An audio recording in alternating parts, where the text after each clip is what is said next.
Hey, everybody, welcome to SF Indie Fest. I think this is 24 years of this kind of eclectic independent film festival we've been putting on in San Francisco.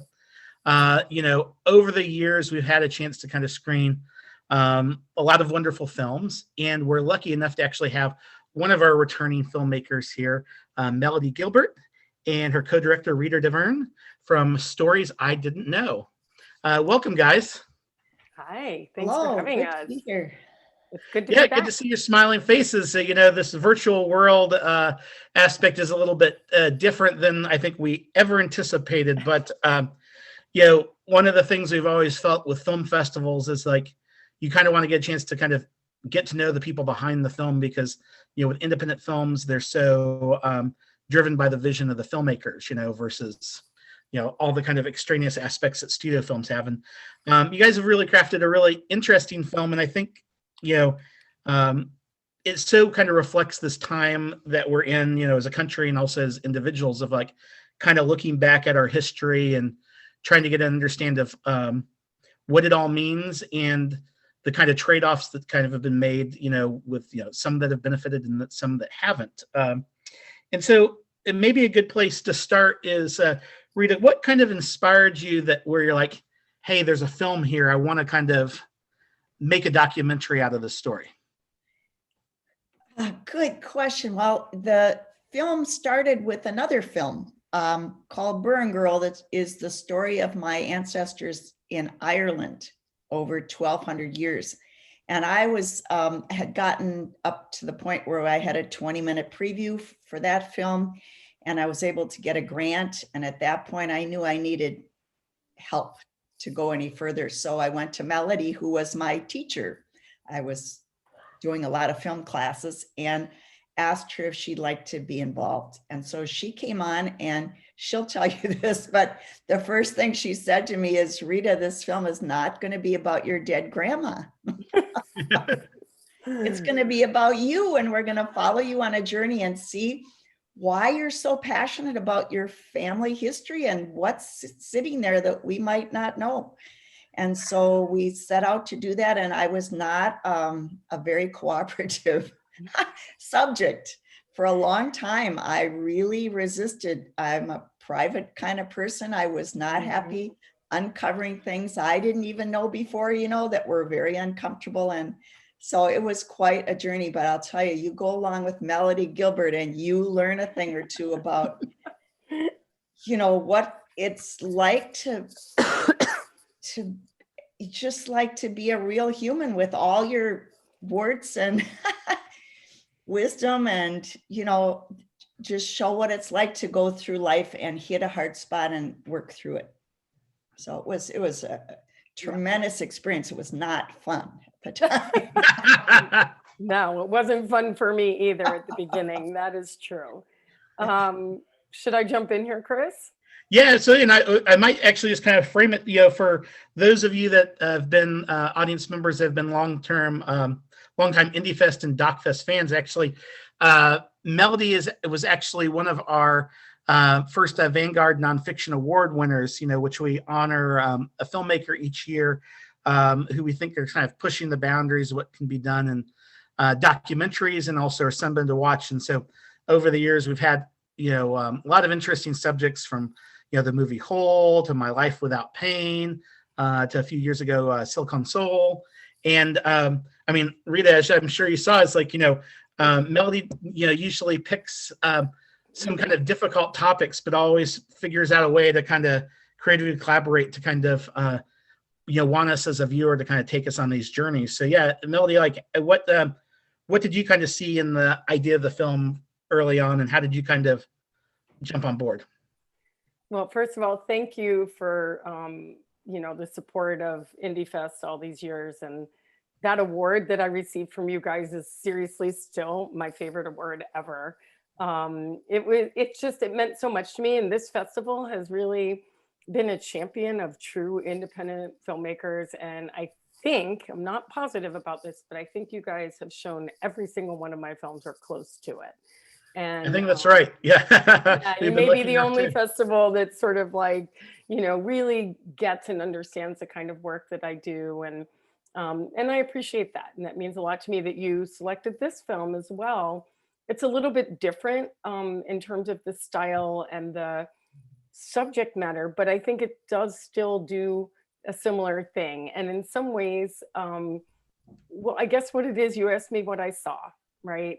And what I saw in Rita was we were having these meetings, constantly having these meetings, like to talk about her dead grandma and all her relatives. And, you know, she saw, as she said, like a really kind of traditional historical film. And at the beginning, I was sort of happy to kind of help her along the way on that.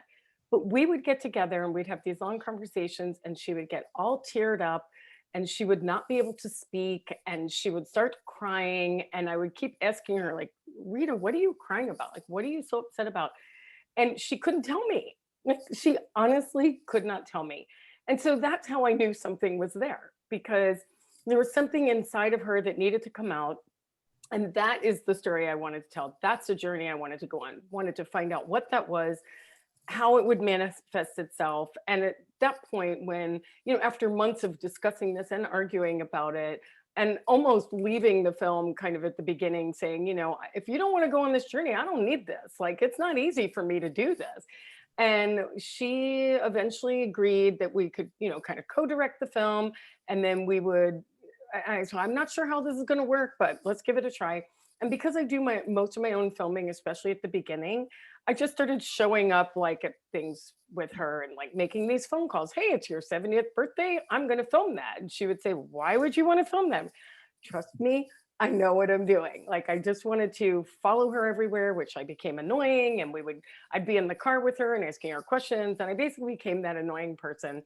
But we came to a really nice understanding that this is a family story. It's everybody's family story. When you're looking for your family history, you're trying to figure out what secrets exist there, what is uncovered, why is Rita the way she is, why is she so, you know, hold everything in and didn't want to share this private stuff. And eventually we got to an understanding and she started to reveal herself. And then, you know, of course, the family reunion is the key for me. That becomes a jumping off point. It's everybody's family reunion. There's always somebody who disagrees with something and all that. So I'm talking too much, but you asked me that question and I thought, well, that's what I saw. I saw someone who was keeping secrets, hiding something, didn't know what she wanted to share. So I wanted to help tell that story. Well, you know, and I think I speak to the audience, Rita, is that, you know, we as film goers, whether it be films that we're seeing at this festival or other films that we're enjoying in the theater or at home, is like, you know, thank you for kind of taking that leap of faith and trusting, you know, because like that kind of vulnerability is the thing that I think that all of us respond to as films. And I can only imagine it being so much different when you're on the other side of the camera, you know? Exactly. But, you know, as Melody alluded to, is that hopefully, you know, that, you know, this film kind of also allows other people out in the world to kind of, you know, investigate and use it as a catalyst. I mean, they might not need to make a film of it, but to like better understand it. Because I mean, if we better understand our history, we better understand, you know, ourselves. And so I guess that leaves the questions like, you know, I think there are many different sorts of people. There are some people that are really kind of fascinated by their family's history, you know? And so I was wondering, like, what first got you interested in kind of, you know, understanding the initial idea for the short film and things? I mean, was it just kind of a sense of discovery and whispers over the years, or was it just the idea of kind of tracking? I think it's probably what a lot of European Americans experience, of not knowing much about who the people were in the old country and what their lives were like and what brought them here. And I think I was always fascinated by that.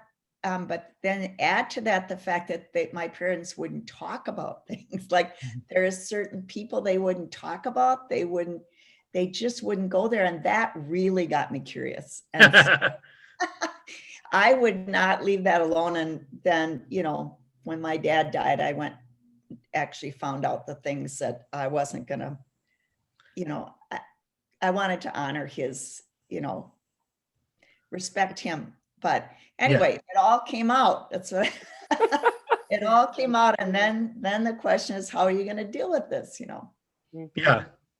Well, so as you kind of start kind of pulling back the layers, um, how did you both kind of handle, you're making requests for people, to, be on camera or be interviewed, and like, were there people that were kind of reticent at first, and did you kind of do kind of a good cop, bad cop routine? Like certain people, Rita would approach some people with Melody, and like based on who they were, it would, like, what sort of challenges did you run into and be able to kind of capture the pieces to this story?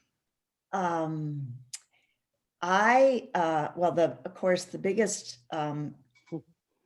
really, win, I guess, was asking Ramona to be part of the story, and she graciously and generously agreed, and then came in completely full hog, like without any holding back for any reason. She was just with us, and that was a really big deal. And it took me a long time to build up to asking for that one. But basically the other, my family members, Melody and editor Miles would come into the room with their cameras, and my family members would leave, like they were so reticent to be on camera. And it was not easy, and still isn't easy. I don't know if my family's quite forgiven me for this, but we're still talking to each other, so that's good.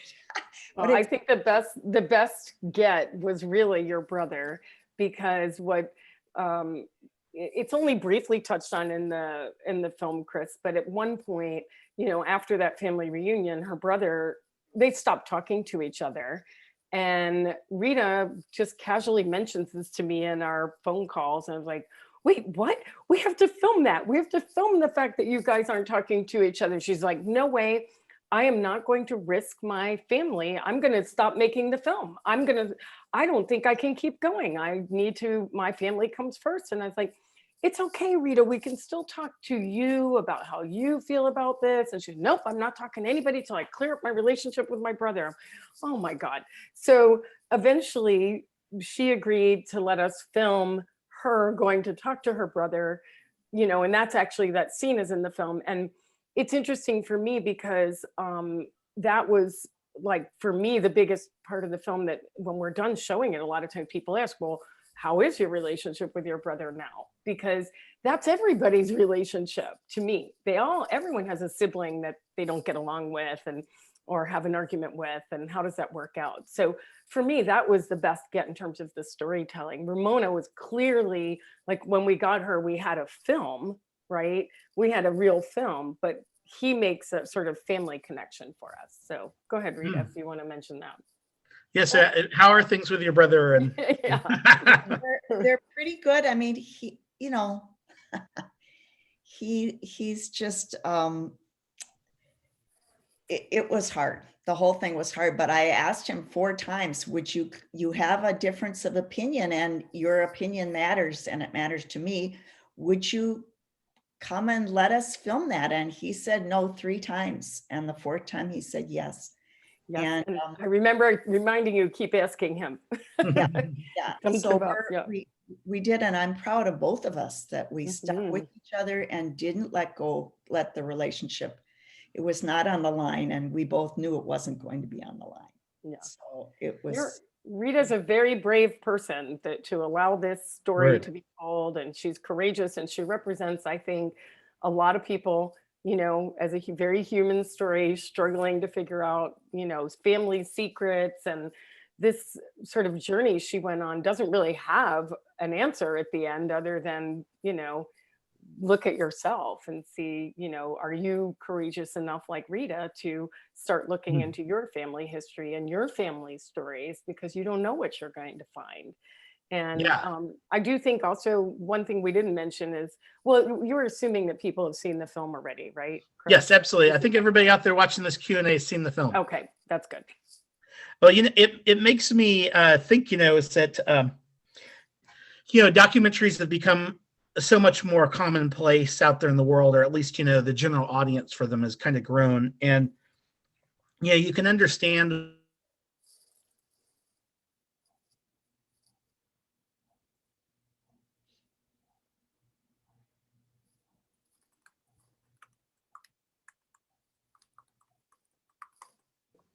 So we pause there for a little technical glitch. As documentary became more common, people are kind of aware of some of the tools that documentary filmmakers use, and so a lot of first-person documentaries are kind of gotcha documentaries. Which, I mean, if you're Michael Moore and you're kind of going after, politicians or something, it makes sense. And so I think sometimes people are reticent about participating because they're worried, like, well, my sister's like out to get me, and it's just like, I think the thing that's really nice about the film is it has these nuances. And in some ways it's like, you're kind of have turned the camera more on revealing yourself versus the revealing of the outer world, And so with that, I think that's kind of some great trust that kind of you showed.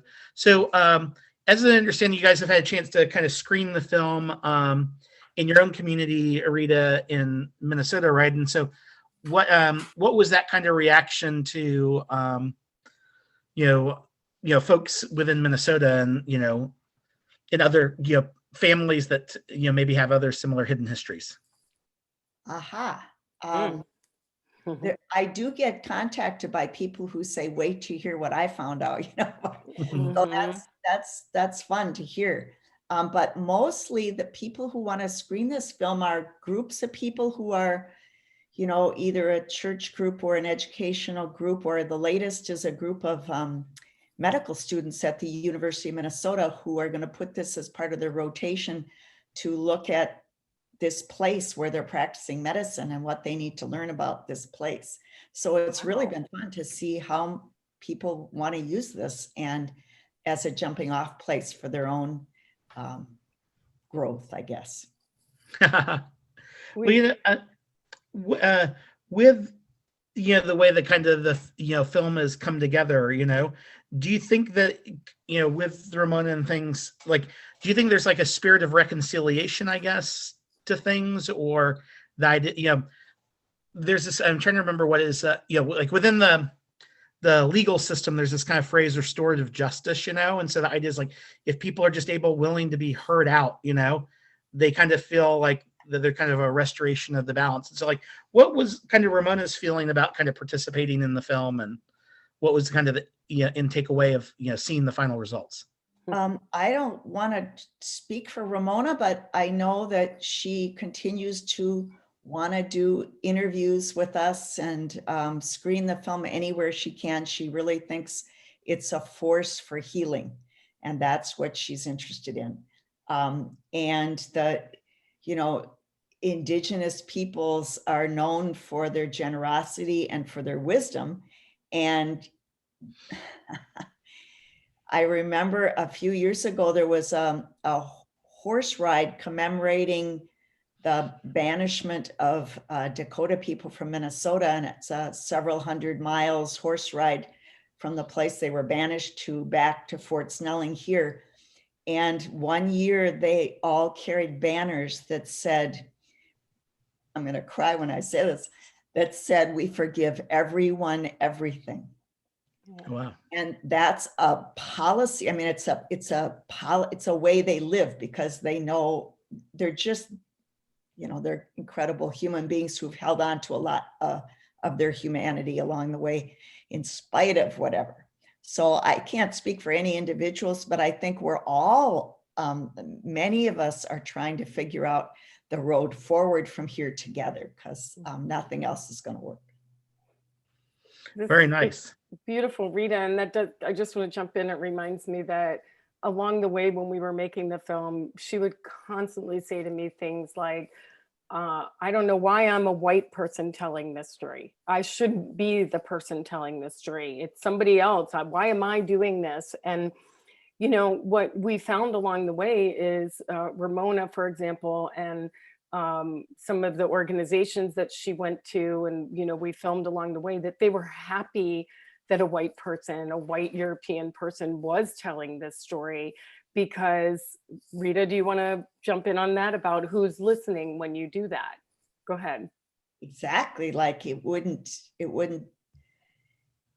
have the impact where it needs to have the impact if it's a Native person telling the story, and they do tell the story, but it's different when someone who has to face how difficult it is to face a history where your people were part of a campaign to do another group in, that's not easy. So the fact that one white person is going to face that and feel their way through it and decide what to do about it is, I think it's good. It is good. And actually, the moment when Rita and Ramona met on that overlook, for me, is when I knew I had a film, because these are two women who share, I know I'm using the wrong words, Rita, so correct me if I need to be corrected. They share history on that same piece of land that's completely opposite, right? One family, and she's a descendant of the family that, had success and grew and had all the privilege of what happened on that land. And then the other is a descendant of the family that was banished from there. Am I using the right words, Rita? Okay. This also happened a lot, because sometimes I'm just looking at concepts and she's like, no, we have to be really careful about the right words. And I'm like, yeah, but one stayed and had success and the other was left. And so, but for me, I just saw these amazing parallels. I also saw that they both had sons. And of course, Rita originally didn't really want to, her son, which is such a big part of her and also creates, sort of a window into understanding Rita, is needed to be part of the film. And that was also a little bit of a discussion. And then, but Ramona's son and his legacy and how he carries it on. And, there were so many similarities in many ways that made it kind of really joyful to put this film together and find those parallels and find those layers that connected. And, Rita getting teared up even now is an example of what I wanted to show in the film. And it wasn't easy for her to want to do that. But I know you see the value of that now, Rita, because after we do have screenings, you hear what people say to you. I would love for you to share more with Chris about what people say. Yeah, I haven't had anything but people saying it's moving, it's inspiring, it's an example of maybe what I could do in my own life. It's all been very, very good. I don't think I've had one. Nobody said to you, you're a white person, why are you telling this story? Nope. Good. Well, maybe that's a good place as we kind of wrap things up. Do you, like Rita, do you think that there's another story that you want to tell in documentary form? And, Melody, what else do you have on your plate? Rita, why don't you tell them about Burn Girl? What happened? Sure. So I did, as soon as this one was finished, I went back to the original Ireland story, and with the same team of people who happened to be available, and we finished it last summer, and that's been on the festival circuit too. And that's Nice. a film called Burn Girl, and it's really the 40 years of me building relationships in the community my grandma came from, and what's going on over there now, and the survivors.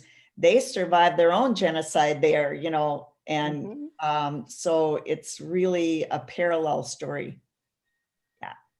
Very cool. And so if folks go to Stories I Didn't Know, the website there, I'm sure you can reach out to Rita, and she might be able to kind of provide ways that we might be able to kind of see her other film. Yeah. And Melody, you're based down in Louisiana now, after being in Minnesota for so many years. Yeah. Do you have another project on the plate? Yes, I do. I'm really remember A Life Without Pain, the film about three girls who can't feel pain. So I'm now working on what I call a coming of age story about the Minnesota girl who can't feel pain. I've been following her for 17 years. So I'm finally wrapping that one up. I'm not quite at rough cut, but getting there, and hope to be finished this year. It could be a series, it may be a feature film, but it's really fascinating watching her grow and the relationships change. And the interesting thing that is different about this film, it's not just about her as a little kid. She now speaks for herself in the film, and it's also about her relationship with me. And so It's a really different take, and waiting this long to make it was really a smart thing to do. So because there's so many layers and changes and things that have happened, and looking at the relationships and that kind of thing. So that's been really fun. And I also am producing, so that I'm directing, and of course the usual thing that I do, most of the work myself. But I'm also producing a new film that I think it's really exciting. It's called 40 Below, and it's about the toughest race in the world. It's in northern Minnesota. It happens once a year in, like below zero. That year was 40 below. And it's a 3-day, 130-mile race where people, basically sleep outside, try not to get, to die, and and finish. And it's unsupported. And it's just really interesting story about, a couple of the people in it. And so I think it will appeal to the endurance and athletic, sort of typical adventure community, but it's a film that should resonate with everyone because it's a Melody Gilbert film. So that's my goal. I'm working on that. We're re-editing a little bit, but the guy I'm working with, Rita, you might remember him, Marius, the German. Oh, you never met him. Okay. Yeah, he's new to Minnesota. He's a German guy who moved there a couple years ago, and he just started following this race on his own. So it's really, really interesting. And that is almost done. It's rough cut phase. So those are two things I'm working on. Of course, I have one more thing, but that's a secret. So I'll tell you that. Well, cool. Well, thanks again for sharing the film. And basically, I just one of the things I always remind the audience is that, we're lucky enough to see these films in the early stages. And I know Rita and Melody have some things cooking up for a wider release here later this spring. So, after we watch this film, talk about it on Facebook and on social media, and follow stories didn't know, and spread the word for people to be on the lookout for the film. Yeah. Are we allowed to say where it's going to be? Yes, absolutely. If it's public knowledge now, feel free to spread. I think it's going to be on PBS nationally starting in March. So we're super excited to share that news with your audience. So cool. Please follow us on Facebook and Twitter and Instagram, and we'll tell you all about it. Right, Rita? It's so exciting. Are you nervous about your family seeing it on national? Are they worried about seeing it in a national audience? Nothing like PBS for legitimacy's sake in the eyes of families sometimes. Right. Yes, that's right. Thank you, Chris. Thanks for Well, everybody, please post about it. Let them know that you saw the SF Indie Fest and that this film's coming nationwide here in March in PBS. So thanks again, Rita. Thanks to Melody. And have a great day, guys. Thank you, Chris. Bye. Thanks, Chris. Thanks a lot. Bye.